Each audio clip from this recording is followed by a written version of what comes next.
Hi friends, welcome to our channel. Brahmamudi serial next ఎపిసోడ్లో ఏం జరగబోతోందో ఈ వీడియోలో చూసి తెలుసుకుందాం. రాజ్కి యామిని మీద అనుమానం వచ్చిందా? అసలేం జరిగింది అని తెలుసుకోవడానికి ఈ వీడియోని స్కిప్ చేయకుండా ఎండ్ వరకు చూసేయండి. కావ్య కృష్ణుడి ముందు కూర్చొని తన బాధనంతా చెప్పుకుంటూ బాధపడుతూ ఉంటుంది.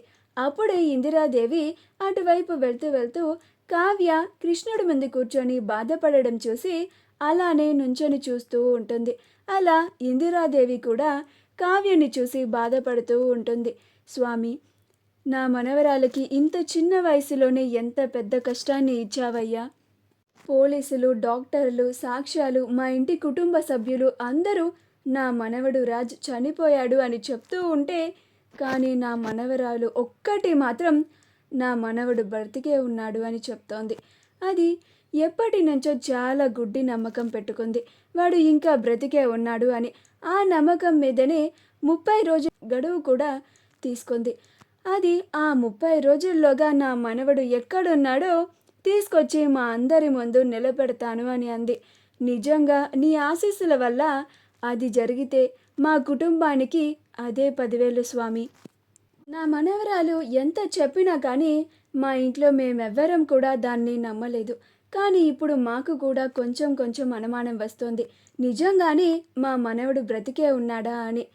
నువ్వు నా మనవరాలిని ఆశీర్వదించి నా మనవడిని ఎలాగైనా నా ఇంటికి తీసుకొచ్చేలాగా చేయాలి.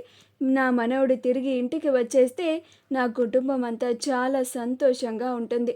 ఇప్పుడు నా కుటుంబం అంతా నా మనవడు లేడు అని కన్నీటి సంద్రంలో మునిగిపోయింది. అదే వాడు తిరిగి వస్తే నా కుటుంబం అంతా చాలా సంతోషంగా ఉంటుంది. నువ్వే నా కుటుంబం అంతా సంతోషంగా ఉండేలాగా చూడాలి స్వామి. నా మనవరాలు నీ ముందు కూర్చొని ఎంతలాగా బాధపడుతుందో నువ్వు చూస్తున్నావు కదా. దాని బాధని నువ్వే తీర్చాలి, దాని కష్టాన్ని నువ్వే గట్టెక్కించాలి అని చెప్పుకుంటూ బాధపడుతూ ఉంటుంది. అలా కావ్య దగ్గరికి వెళ్ళి అమ్మ కావ్య అని అంటుంది. అప్పుడు కావ్య అమ్మమ్మ గారు అని ఇందిరాదేవిని హక్ చేసుకొని ఏడుస్తూ ఉంటుంది. అప్పుడు ఇందిరాదేవి బాధపడకమ్మా కావ్య అని అంటుంది.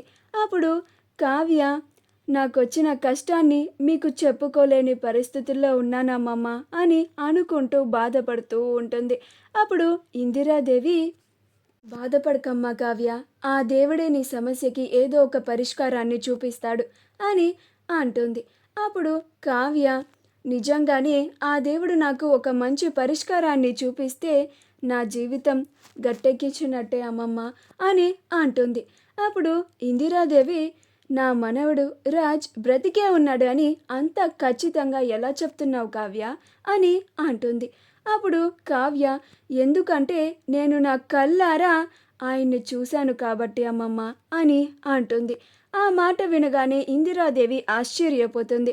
అప్పుడు ఇందిరాదేవి నిజంగానే నువ్వు నా మనవడిని చూసావా కావ్య అని అంటుంది. అప్పుడు కావ్య అవునమ్మమ్మ, మీరైనా నన్ను నమ్మండి, నేను నా కళ్ళారా ఆయన్ని చూశాను, ఆయనతో మాట్లాడాను కూడా అని అంటుంది. అప్పుడు ఇందిరాదేవికి కొంచెం అనుమానం వస్తుంది. నిజంగానే రాజ్తో కావ్య మాట్లాడి ఉంటే, నిజంగానే రాజ్ని కావ్య చూసి ఉంటే తనని మన ఇంటికి తీసుకొని రావాలి కదా, రాజ్ ఎందుకని మన ఇంటికి రాలేదు అని అనుకుంటూ మరి రాజ్ని మన ఇంటికి తీసుకొచ్చేయచ్చు కదమ్మా కావ్య అని అంటుంది. అప్పుడు కావ్య ఆయన్ని మన ఇంటికి తీసుకురావడానికి నేను 30 రోజుల గడువు తీసుకున్నానమ్మమ్మ అని అంటుంది. అప్పుడు ఇందిరాదేవి నువ్వేం చెప్తున్నావో నాకు అర్థం కావడం లేదు కావ్య. నువ్వు రాజ్ని చూశాను అంటున్నావు, రాజ్తో మాట్లాడాను అని కూడా అంటున్నావు. మరి వాణ్ణి ఇంటికి తీసుకురావడానికి 30 రోజులు గడువెందుకు తీసుకున్నావో నాకు అంతు చిక్కడం లేదు కావ్య అని అంటుంది. ఏదైనా సమస్య అని అంటుంది. అప్పుడు కావ్య అవునమ్మమ్మ, చాలా పెద్ద సమస్య. మీ మనవడు గతాన్ని మర్చిపోయాడు. పైగా ఒక మాయలాడి యామిని ఆయన్ని పెళ్లి చేసుకోవడానికి ఆయన గతాన్నంతా మార్చేసి తనకు నచ్చినట్లుగా గతాన్ని సృష్టించి మరీ ఆయన ముందు నాటకం వేసి ఆయన్ని పెళ్ళికి ఒప్పించి ఆయన్ని పెళ్లి చేసుకోబోతోంది. ఇప్పుడు నేను ముందు వాళ్ళిద్దరి పెళ్ళిని ఆపి నా భర్తని నేను కాపాడుకోవాలి అని కన్నీళ్లు పెట్టుకుంటూ అనుకుంటూ ఉంటుంది. అప్పుడు ఇందిరాదేవి, అమ్మ కావ్య, ఏమైందమ్మా అలా కన్నీళ్లు పెట్టుకుంటున్నావు? ఏమైందమ్మా? ఏం కష్టం వచ్చింది? వేరే ఇంకేదైనా సమస్య నాతో చెప్పుకోవా అని అంటుంది. అప్పుడు కావ్య, నేను ఇప్పుడు ఎవ్వరికీ ఏమీ చెప్పలేనమ్మమ్మ, నన్ను క్షమించండి. నేను ఆయన్ని తీసుకొచ్చిన నాడే మీ అందరికీ మొత్తం చెప్తాను అని అంటుంది. అప్పుడు ఇందిరాదేవి, నువ్వు నాకు చెప్పకపోయినా కానీ నువ్వు పెద్ద చిక్కుల్లో పడ్డావని నాకు అర్థమవుతోంది. నీ బాధని చూస్తేనే నాకు అర్థమవుతోంది. కంగారు పడకమ్మ కావ్య, ఆ దేవుడే నీకు మంచి దారిని చూపిస్తాడు అని కావ్యని ఓదారుస్తూ ఉంటుంది. రాజ్ పదే పదే నన్నింకా యామిని కాకుండా వేరే ఎవరైనా ప్రేమించారా అన్న దాని గురించే ఆలోచిస్తూ ఉంటాడు. అది అంతు చిక్కక యామిని వాళ్ళ నాన్న దగ్గరికి వచ్చి, అంకుల్, నేను మిమ్మల్ని ఒక క్వశ్చన్ అడుగుతాను, సమాధానం చెప్తారా అని అంటాడు. అప్పుడు యామిని వాళ్ళ నాన్న, ఓ చెప్పండి అల్లుడు గారు అని అంటాడు. అప్పుడు రాజ్, చిన్నప్పటి నుంచి నేను యామిని కలిసే పెరిగాము, ఈ ఇంట్లోనే పెరిగాము అని చెప్పారు కదా, అంటే నా గురించి పూర్తి విషయాలు మీకు తెలిసే ఉంటుంది కదా అంకుల్ అని అంటాడు. అప్పుడు యామిని వాళ్ళ నాన్న, అవును బాబు అని. ఇప్పుడు రాజ్ దేని గురించి అడగబోతున్నాడు? తన గతాన్ని చెప్పమని అడుగుతాడా ఏంటి అని అనుకుంటూ ఉంటాడు. అప్పుడు రాజ్, నన్ను యామిని కాకుండా యామినిలాగా ప్రేమించిన వాళ్ళు ఇంకా ఎవరైనా ఉన్నారా అంకుల్ అని అడుగుతాడు. ఆ మాటకి యామిని వాళ్ళ నాన్న ఆశ్చర్యపోతాడు. అప్పుడే యామిని కూడా స్టెప్స్ పై నుండి దిగుతూ వస్తూ ఉంటుంది. యామిని కూడా ఈ మాట విని ఆశ్చర్యపోతుంది. ఇదేంటి బావ ఇలాంటి క్వశ్చన్ అడిగాడు? బావకి గతం ఏమన్నా గుర్తుకు వస్తుందా ఏంటి?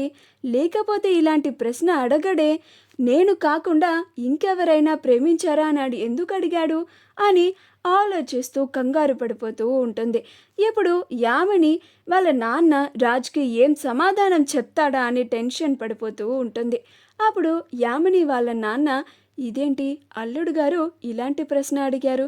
కొంపదీసి అల్లుడు గారికి వాళ్ళ భార్య ఏమన్నా గుర్తుకు వచ్చిందా ఏంటి అని అనుకుంటూ ఏమీ చెప్పలేక మౌనంగా ఉంటాడు.